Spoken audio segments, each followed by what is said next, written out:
Secondary market तपाईँ जानुपर्छ। त्यसको लागि चाहिँ तपाईँले के गर्नुपर्छ, ब्रोकर मार्फत चाहिँ तपाईँले टिएमएस के हुन्छ एकाउन्टहरू खोल्नुपर्ने हुन्छ है।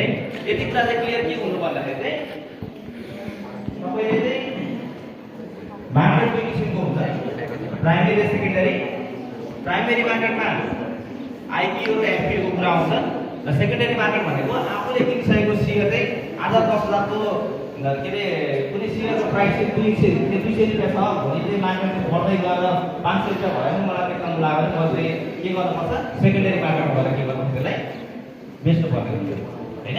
त्यसले गर्दाखेरि अब यो अहिले मैले तपाईँलाई इलाबोरेट गरेकै थिएँ सर, इनिसियल पब्लिक अफरिङको कुरा आइपिओको।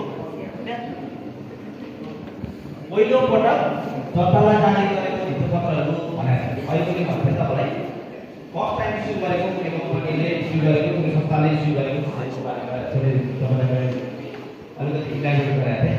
त्यसले गर्दाखेरि तपाईँको चाहिँ इनिसियल पब्लिक अफरिङ भनेको चाहिँ तपाईँलाई चाहिँ कुनै